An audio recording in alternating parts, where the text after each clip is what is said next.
All right, welcome to episode 2 of Cinema Bros. Can I do the intro song again? I really liked it last time. Sure. When you get home after a long week from work, you thank God it's the weekend and put on your comfy clothes. But then you remember you're a loser with no plans. How about you join us and come watch a movie with the Cinema Bros? We are the Cinema Bros.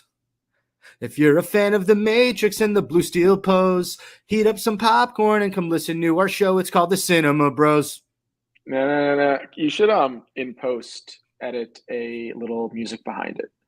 I like that. I'm going to do that in post. This episode is running live right now on YouTube. So thank you for the notes. But in post, maybe I'll put some music behind that. We'll work that out in post. Sound good? You act like the phrase "in post" is something you haven't heard before. Yeah, we'll do it in post. All right. So this week, Nick and I reviewed. If you're a fan of the show, you already heard this, but letting you know now so you can get your mindset. We reviewed the movie Grind. Grind was filmed. We haven't reviewed it yet. We're reviewing it now. We're reviewing it now. Like you just said, this is live. Your in post thing, it kind of frazzled me a little bit. Movie Grind in post. So Grind was released in 2003. It stars Mike Vogel, Adam Brody, Vince Valouf, Joey Kern, Jennifer Morrissey, Bam Margera, and a million skateboarder and jackass cameos. If you were a fan of those guys, the skateboard guys, there's a lot of names in this movie. So we'll get into it. You know, Nick, you rewatched this a few weeks ago. I rewatched this like 2 days ago. What were your initial thoughts after watching a movie you probably hadn't watched since you were like 14, 15 years old? Mr. Rivers. That's a quote from the movie. No. And you know who plays Mr. Rivers? Shooter McGavin from Happy Gilmore. I actually have watched this every couple of years. I'm not going to lie to you. For those listening, this got an 8% on Rotten Tomatoes. It was critically panned when it came out, but has developed a cult following. People looking back on it love this movie. Me and Spen love this movie. We loved it growing up in the early 2000s. We love it now in 2023. I mean, dude, this is just a fun movie. It's 4 silly, raunchy, idiot friends who graduate high school and want to become professional skateboarders. So they literally just buy a van and hit the road skating and trying to get attention. And it is slapsticky. It's silly. It's funny. It's stupid. It's easy to watch. I mean, I personally laugh out loud probably a dozen times at the stupid shit that Sweet Lou does. So I really enjoy it. Overall, it might not be for everyone. It probably leans towards the more like bro-y, me and Spen type guys. I don't know if a lot of women would love this movie. Please, in the comments, tell me if you do. And if I'm wrong, I'm an idiot. But I think for the niche audience it has, it's a really fun, easy watch. I think that's fair. I tried watching it with Victoria, who absolutely hated it. She got up after like 15 minutes. She's like, I'm going to do something else. That's Spen's wife. Yeah. Grind is one of my favorite childhood movies for a million reasons. And I was a little bit nervous when I put it on because I wasn't sure if it would hold up in 2023, at least for me. And I got to say it did. I mean, even though I'm 30 and I probably haven't watched this movie in 15 plus years, it absolutely still slapped. It just brought me back to my childhood. And it brought me, this was a huge blockbuster movie. If you and your friends were chilling and you were in 5th grade and it was like Friday, Saturday night, you're going to have a sleepover. A movie you rent at Blockbuster. Yes. When you say a blockbuster movie, you're implying that it was like a huge box office, like Blockbuster film. I don't use the term that way. I use it like a blockbuster movie, like a movie that you would go and rent at Blockbuster. Yeah, because the movie cost $6 million to make, and it made $5 million.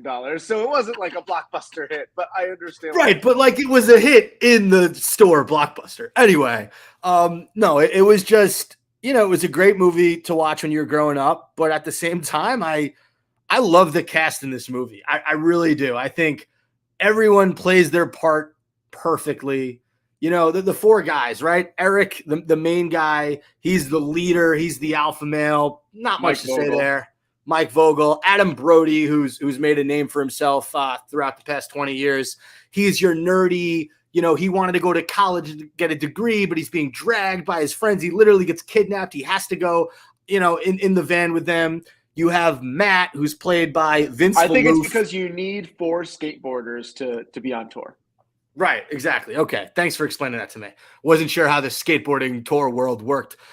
Matt is played by Vince Maloof. He's your wild card, right? He's going to do some crazy shit. He's going to say some absolutely aggressive shit to women, which I do want to get into because I wrote down some of the things he says, and like nobody would ever use those lines to pick up anybody. In fact, you're probably going to jail if you use some of the lines.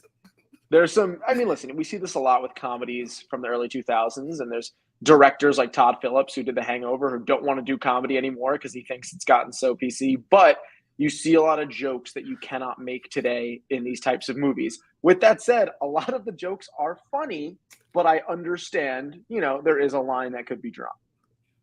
Can I read to you some of the things he says, and you tell me if this would be considered assault in the real world? Yeah, please go ahead.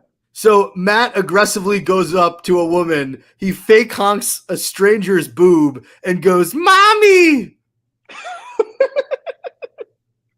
No, wait, he fakes it. He doesn't actually touch her boobs. I mean, he's pretty close. That's a pass.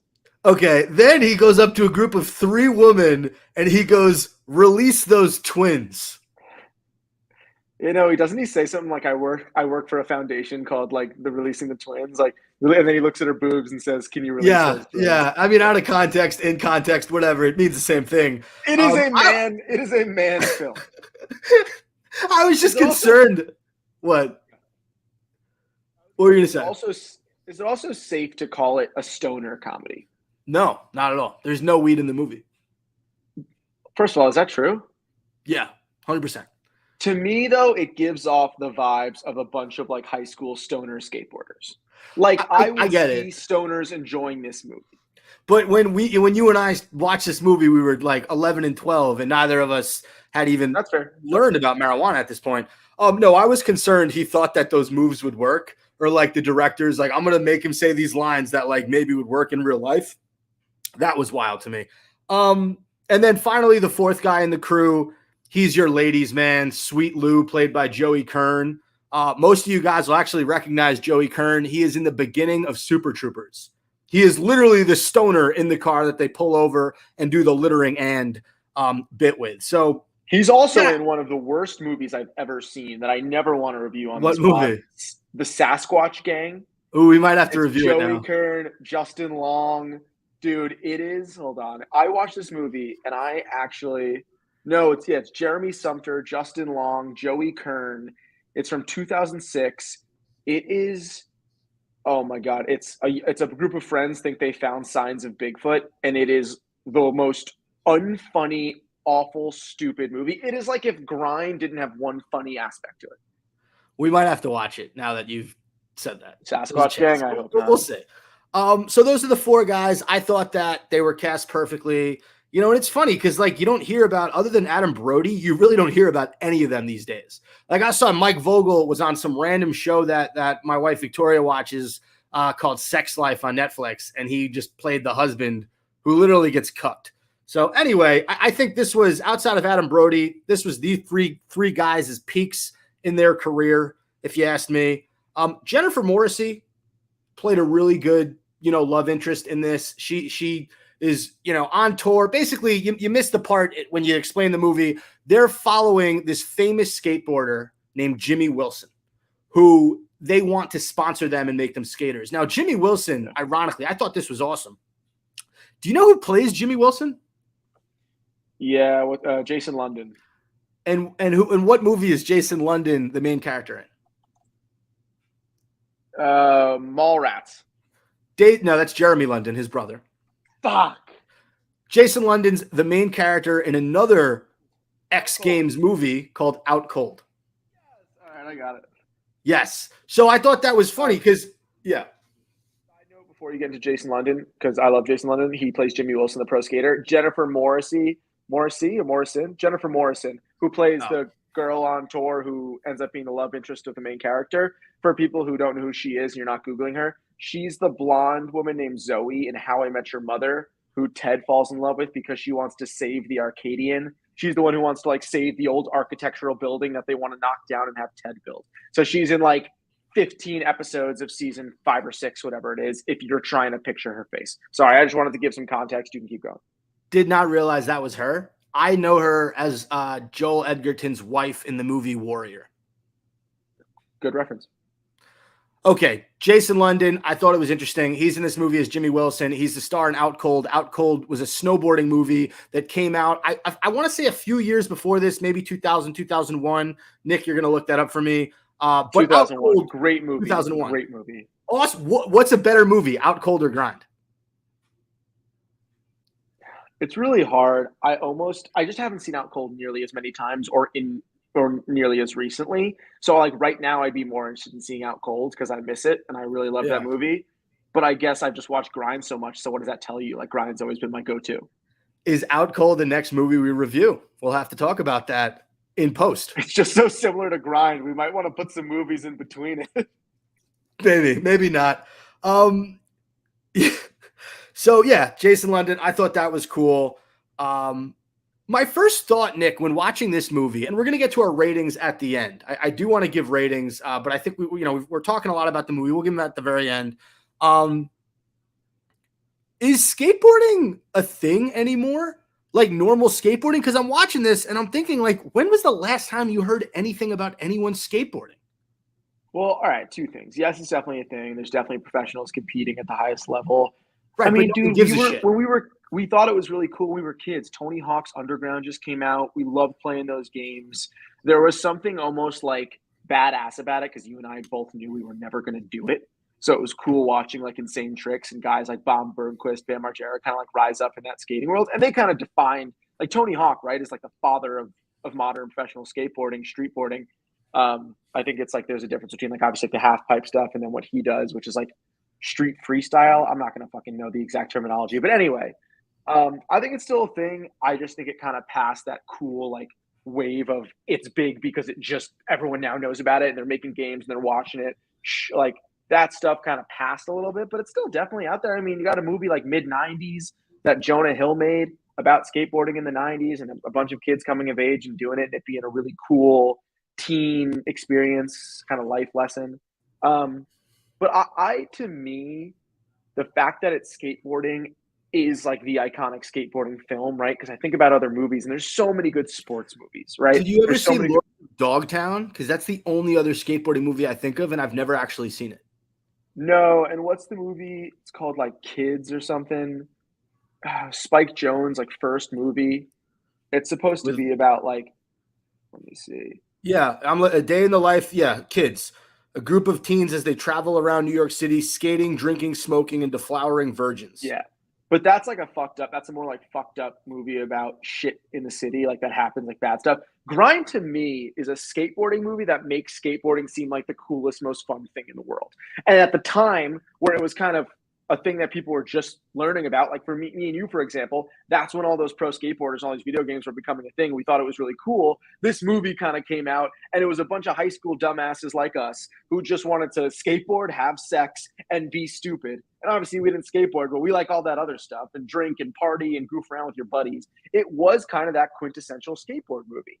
And so I think that's why it kind of stands out to us and why it's stuck in our brains this whole time. But to answer your original question, I don't think that movie would nearly have as much popularity today, minus all the fucking ridiculous fucked up jokes, but mostly because skateboarding, like that big crazy wave of how cool it was, passed a little bit in the eyes of people like us who don't really care for it much anymore. Yeah, I think that's fair. I have a ton of notes. We'll only get to a few of them because I wrote so much down while I was watching this. It was a little sad seeing a skinny young Bam Margera in this movie because of what's happened to him over the years, and it's just he was great in this. He's a good villain, right? He's the guy who is kind of with Jennifer Morrison's character, but he wants to help out Eric, and Eric stands up for Jennifer Morrison, and Bam basically tells him to go fuck himself. They're trying to get their tape. They started, obviously they're on tour, like Spen said. They're trying to get to Jimmy Wilson. Why are they trying to get to Jimmy Wilson? They made a tape of all their skateboarding tricks. They created this company called Super Duper Skates, and they've been traveling the world taping themselves doing sick tricks. They're trying to get this tape to any pro that'll look at it. So like Spen said, the big goal is getting it to Jimmy Wilson, who was like basically the Tony Hawk character. And then Bam makes an appearance. I think Bob Burnquist makes an appearance, if I'm not mistaken. Dude, Bucky Lasek. There's a lot of guys. There's Yeah, a lot Ryan of guys. Sheckler, I said before. Yeah. Yeah, because I remember when Vince Valu's character walks into the party, he says something like, Bob Burnquist, what's up? Yo, we did not talk about a comedian What? who makes a special guest. Dude, okay, we're going to get to that. There are so many actors in this movie that like have massive careers. Like a lot of guys, like Stephen Root has a role in this movie. Sasha Jensen, who was in Dazed and Confused, he aged horribly, by the way, between this movie and Dazed and Confused, which came out like 4 years before. I don't know if it was the makeup or whatever. He looked terrible in this movie. Brian Posehn's in this. You mentioned Christopher McDonald. There's just so many guys, but who are you referring to? The guy in the skate shop. Oh, Jimmy, man, he's off the hook. Tom Green. He's off the hook. Tom Green is a psycho. Yeah, that was a funny scene. There were a lot of good like moments in this movie where everyone they cast, like you can see how all these guys developed a career. I loved all their intros. Like we're gonna get to the soundtrack in a second, but how they introduced every character. They have Matt, who's the wild card. He jumps off the roof into a pool with a broken arm. That's how his character is introduced. That's a pretty fucking cool introduction. I mean, they do a really good, and this was kind of a 90s, 2000s thing. Over like a cool, cheesy music montage, they show each character putting on their cap and gown, going to high school. And Eric, the main character, Mike Vogel, puts on his cap and gown, doesn't give a fuck, and then skateboards to the school, gets yelled at by the principal, hits off his nerdy friend Adam Brody's hat. Then Matt Jensen jumps into the freaking pool with a broken arm. Then they go to see Sweet Lou, who's hanging outside of the high school, who just graduated, hitting on all the high school girls. And you understand he's kind of like the player, smooth, gets every girl character. I like those types of things. It establishes, and this is what Grind does. We'll talk about the good things Grind does. We'll talk about the bad things Grind does. But from a cinematic standpoint, Grind is a very well-structured movie. It introduces all the characters really quickly. It tells you exactly what you need to know about them. It jumps right into the storyline ASAP. They're going to fucking run away to try to be skateboarders. They convince their friends who aren't sure about it. They convince Sweet Lou because he's got the van. And then it's just an adventure from there of ups and downs in Act 2 of they almost, people are cheering for them. People fucking hate them. They lose their van. They get to party. They get to meet a celebrity. Like, to me, and I won't just paint the entire thing just yet. I know we're taking our time. But, like, it does all the little things right in terms of introducing characters, introducing a love story, making some funny cameos, and just kind of having a very clear overall goal for these main characters. And I think that's a huge reason I loved it. Because, you go and rewatch like complicated movies where the structure might be a little bit off. And I think those movies are harder to rewatch. I think the fact that, like you said, from a cinematic structure standpoint, this movie was damn near perfect. Everything. Yeah, there were some lulls like in the middle of the movie where, they're on the journey and they stop at that hotel and they skate the empty pool. Like, who cared about that? I think Bobcat. And that creepy, that pedophile guy like jumps into bed with them. That's Bobcat. That's Bobcat Goldthwait. He's a famous comedian. Oh, I didn't know who he was. Remember that Family Guy sketch? It's like Bobcat or something else. I can't think of. No, you don't know what I'm talking about? He was on the Chappelle Show, Larry Sanders Show. Yeah, he's been around. Yeah. By the way, when I was talking about cameos or people in this, Randy Quaid. Randy Quaid's his father, his clown father. Matt, who's something Valoof. What's his real name? Vince Valoof. Vince Valoof. He's the funniest. So he's the silliest of the friends. He's the one Spen was talking about before, grabbing and honking boobies. Wild card. He's a wild card. It turns out this was actually thought was a fun little stupid side plot in the movie. He hates clowns because his whole family is clown. We're all clowns their entire life, and he goes to see them like as a last leg finish to help them on tour. They need it's like all has failed. They don't have a car. They're fucked. They can't get where they need to go, and he needs to go back to his clown family, borrow a car. So he goes, and Randy Quaid, who Spen's talking about, Dennis Quaid's brother.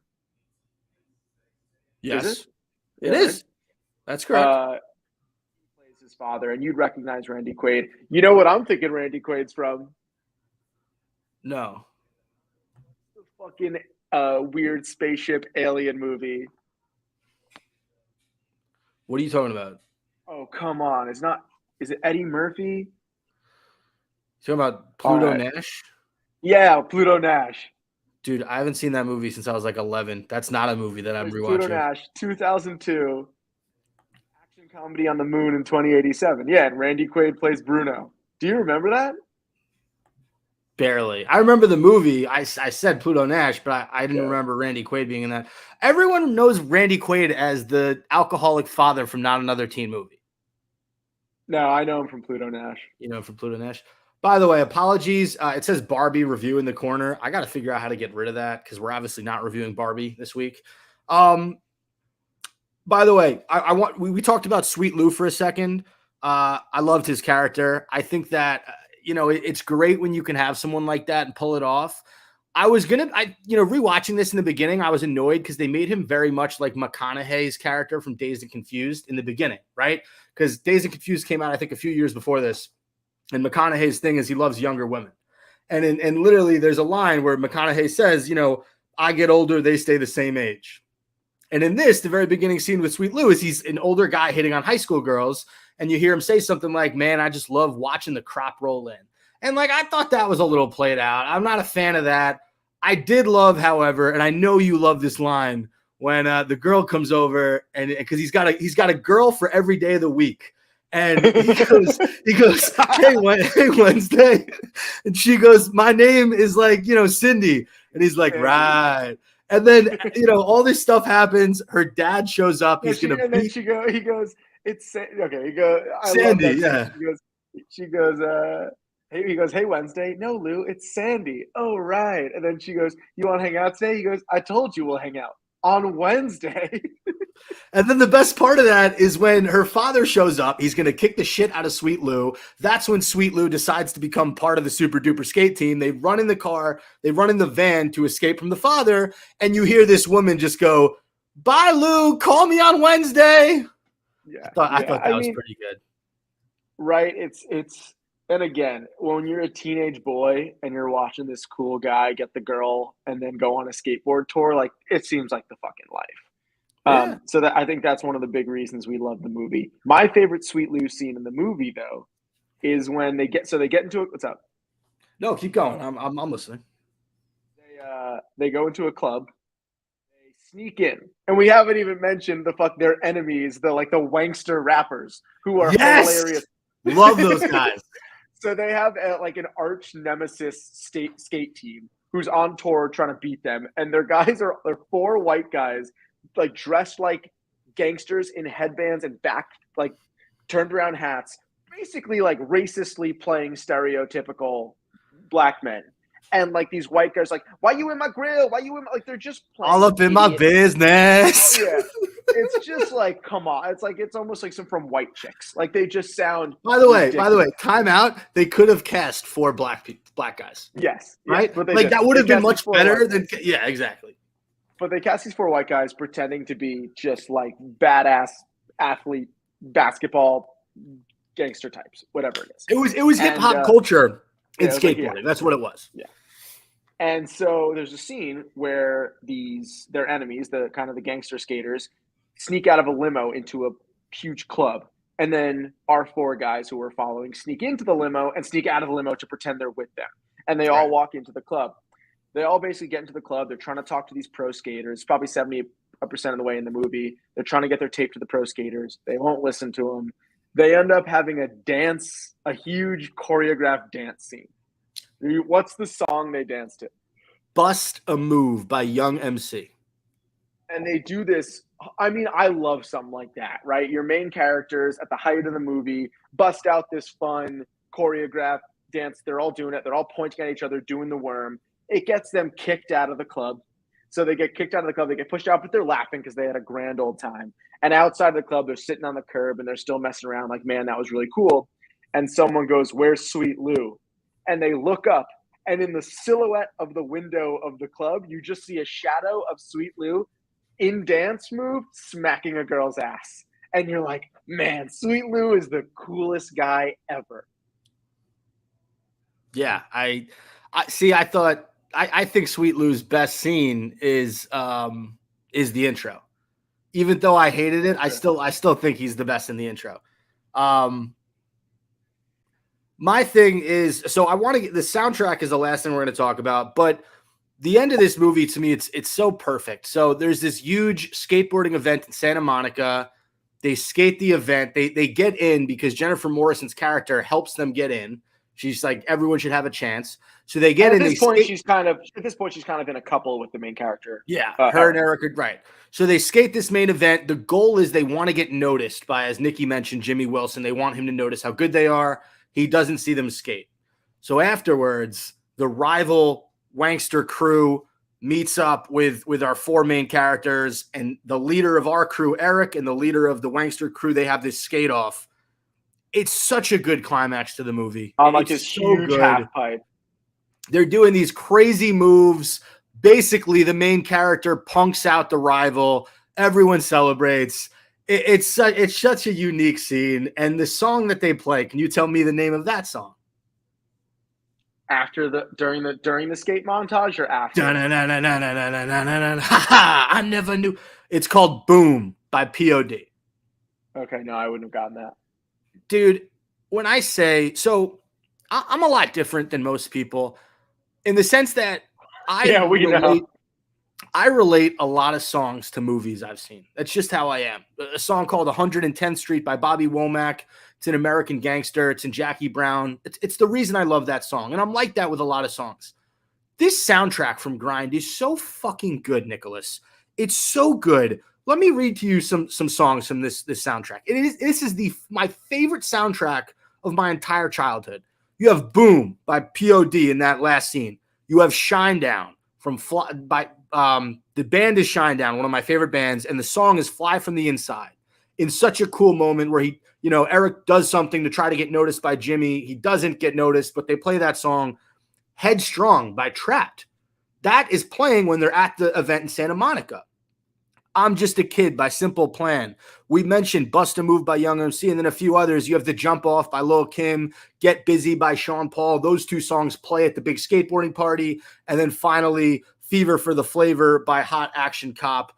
I'm missing so many more songs on here, but you can, criticize this movie however you want.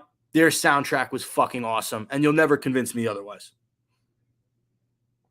That's what I'm saying. Like the montages, the soundtrack, the huge, skate battle at the end. Each character kind of having their own little end story. Like Sweet Lou falls in love with Matt's sister, who's a clown, and he ends up finally getting tamed. He's the bad boy who can't settle down. He falls in love with one of his best friend's sisters, and Eric gets the girl in the end. And Adam Brody kind of realizes like this whole trip was worth it because he was about to sell his soul and he realized this is so much more important.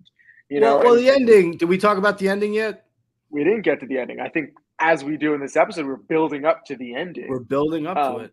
So they, like Spen said, he beats the Wankster in the skate off. He gets the girl, and they look up and Jimmy Wilson's bus again is driven away and nobody saw them again. And they still can't get noticed. So they go back home. And listen, it's like the movie where it was never about the end goal, it was about the journey, and they're all changed from it, and they're all happy from it, and they all are so glad they went on. They all learned something. They fell in love. They lived. They laughed. They kind of grew up in a sense. Going on tour after high school is kind of like the graduation they really needed from being teenagers. And then just when they're back in their park, skating around, and Adam Brody's got a job, and Sweet Lou's with the clown girl. And you think it's just like a nice, we learned and we're better for it ending. Jimmy Wilson's tour bus pulls up to the park in their town, and he comes out with Jennifer Morrison, who showed Jimmy Wilson for them their tape. And Jimmy Wilson says, what does he say? You want to come on tour with me? Yes. Something like that. And he invites them to all come skate with him, which was kind of like just when you thought all hope was lost and that was it. They get their asses saved by Jimmy Wilson. And it was a very apropos ending. I really liked the ending. Listen, it wasn't like they all became famous and huge and made millions of dollars. It wasn't like one of those, like, everything's going to go your way. Nothing went their way. And then finally at the end of the movie, when they learned how soul crushing life is, but it's worth the ride, they get that last little pick me up. And we didn't mention this scene, and obviously we're not going to mention every scene, but who's plays the douchebag tour manager of Jimmy Wilson, who they tried to give their tape to? Dave Foley, who was in the show The Kids in the Hall, and he still acts today. Canadian sketch group, right? And he was in that show, and they basically go to Jimmy's tour bus, try to give the tape to this guy. He kind of just pretentiously douches them out, and then I think it's Matt the clown family, who takes like a steaming shit in Jimmy Wilson's tour bus. You just wanted to bring that up about the steaming shit? You can give your opinion on the ending now. No, I love the ending. I also like that the movie ends how it starts. So the movie starts when they introduce Eric. He goes into a skate shop, and he's basically trying to get a free skateboard from Sasha Jensen's character. Sasha Jensen was in Dazed and Confused. And in the beginning, he's trying to get the skateboard. And the guy's like, I'm not going to give you a skateboard. Bam Margera walks in, takes a bunch of skateboards for free, walks out. So in that scene, Eric, the main character, kind of looks like a loser. Well, at the very end of the movie, now that he's on tour with Jimmy Wilson and he's famous, he goes, it shows the same skate shop with a young kid, and he's talking to Sasha Jensen's character, and Sasha Jensen's like, I'm not going to give you a board. You got to make money. Money making's good. And in walks our main character, Eric, who's now a famous skateboarder. And, he looks at the kid and he goes, hey, give me a deck. And he gives, the guy gives him a deck, and he writes his autograph and he gives the deck to the kid. He goes, it looks like your board is pretty thrashed. Here's a new one. And he signs the skateboard. I thought that was a really cool scene. And just everything about this movie, it's a feel-good movie. Look, I'm going to be honest with you. Did this have the dialogue of an Aaron Sorkin film? Did I get Social Network vibes from this movie? Absolutely not. But that's not what it was trying to be. Right. But the soundtrack was fantastic. The storyline's good. The movie structure is great. The cast was phenomenal. So many good actors in this movie. I just loved it. And that's why, I want to, before I give my rating, I want to hear what do you rate this movie out of 10? Well, listen, I mean, just to build off what you were saying, this isn't The Hangover. Right. This isn't Superbad, right? It's not an iconic comedy. It's iconic to me. It's iconic to us, but it's more of an iconic film than it's an iconic comedy. A lot of reviews, you'll see critic reviews it, say it's kind of sex jokes and poop jokes. And listen, I'm fine with those if those are clever and funny and silly and stupid, and you're just in a mood to watch a fun, bro-y comedy. I think there's a more. See, there's a moral to this movie. There's a lesson, and that lesson is sometimes the risk is worth it. And yeah, it's fun, and yeah, there are sex and poop jokes, but there's still a message there. That's what I want to allude to. I don't want to ignore that. Like, yeah, this was a slapstick comedy, but it's not a slapstick comedy like Benchwarmers, where there's like really not a right. It has heart. You're never going to be close to tears, but it has heart. So and that could be why it gets some critically bad reviews. If it's not fully a comedy, not fully a drama, has a little bit of both. But it would call itself a comedy. But I agree, it has heart. It has some meaningful moments. It's tough because there's the side of me as Nick who would give it a specific rating from a personal standpoint, and then there's the side that if I was a movie critic giving it a rating. But I think I got to give it my Nick rating because I'm trying to get the people listening to want to watch this movie because I like watching this movie. So my rating is going to be a 9. I'm giving Grind a 9 out of 10. I would throw this movie on right now. I would throw it on tomorrow, and I would enjoy it. I could put it in the background of anything I'm doing, and I would enjoy the movie. I think my girlfriend and Spencer's wife would hate the movie. It's not a movie. I mean, I watch it with my roommates when we're drinking beers and having a good time a couple years ago. But in terms of, for me, a 28-year-old dude who likes stupid jokes and sometimes just wants to put on a show, crack a beer, and get some stupid laughs put on a movie, Grind is a 9 out of 10 because it's fucking funny, it's well done, it's easy to watch, and has a little bit of heart to it. And to me, that is a remedy for enjoyment. Okay, so I appreciate the honesty there. Before I put on my film critic hat, I do want to say, in Victoria and Andy's defense, I just realized there's one woman with an actual major acting role in this movie, and that's Jennifer Morrison's character. Outside of her, every other woman in this movie might be used as a sex object. Yes, that is true. It's kind of messed up, but like even the pregnant chick, there's a scene where there's a woman who's doing check-in and basically she's not letting them into one of the events and they try hitting on her because she's showing cleavage and she stands up and she has a baby in her belly. And it's just, yeah, I think every single woman in this movie, other than Jennifer Morrison's character, is used as a sex object. So I feel a little bad. It does not pass the Bechdel test. What is For that? those who, the Bechdel test is a test that's was put in place, and it's not like a legal or like set in stone thing. The Bechdel test was created by I think a woman whose last name was Bechdel, and it basically calls movies out for never having two female characters talk to each other about something other than men or something about other than furthers the plot of a man. And there's other things that you could look at. Google Bechdel tests. There might be like other rules to it. It's like a whole list of things, but the majority is women who are playing roles in movies or TV shows that have no other purpose than to serve the role of the man in the film or the men in the film. So yes, I don't think this film passes the Bechdel test of, I don't think there are two women characters that are friends with each other that discuss their lives and personal stuff without having to do with sleeping with or the careers and success of the men that we're looking at in this film. Fair point. All right, so you gave it a 9.0. I'm going to give it a 9.3 out of 10. I had wrote that down before we started. It's damn near a perfect movie for what it's trying to accomplish. You don't go into this movie thinking that you're going to cry or that you're going to, it's a moving performance or like Mike Vogel should have gotten an Oscar. Because in my opinion, I think that probably Vince Valouf should have gotten an Oscar. But no, I give it a 9.3 out of 10. It's absolutely everything I want in a slapstick skateboarding, feel good but teaching a lesson movie. And it's a beautiful cast and it's a beautiful soundtrack and it makes me feel good. And I think that's why we go to the cinema and that's why we watch movies, to feel good. I'll tell you this, I liked it more than fucking Barbie. So let's leave it there. That's a hard take.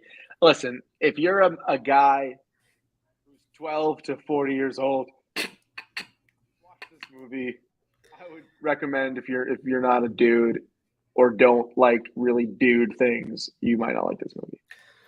All right. But the joint rating on Cinema Bros was 9.15. So that's high praise. That is high praise for Grind. So there you have it. That's another movie review in the books for the Cinema Bros. 2 quick shout outs. Apologies to Jennifer Morrison for getting her name wrong. I wrote it down in my notes as Jennifer Morrissey. I don't know why that is. So I want to apologize to her. And I also want to shout out my buddy who I used to go to Blockbuster with back when we were kids, James H. Shout out to you, man. A lot of great times where we'd have sleepovers, and I can't tell you how many times we've rented and watched specifically Grind. So yeah, that's what I got. Big nostalgia week. Next week we'll do something different. We're not going to do Out Cold, but we'll figure out what movie we'll watch. I was just looking up Out Cold. It doesn't look like you could get it anywhere unless you pay like $5. So we'll figure it out. We'll figure it out. But shout out to everybody who listened to our second episode, and we're only going to get better from here, folks. This is an avalanche of a movie podcast, and I just hope that everybody who's on the hill can hold on and enjoy the ride down. All right, amigos. Stay safe. And grind.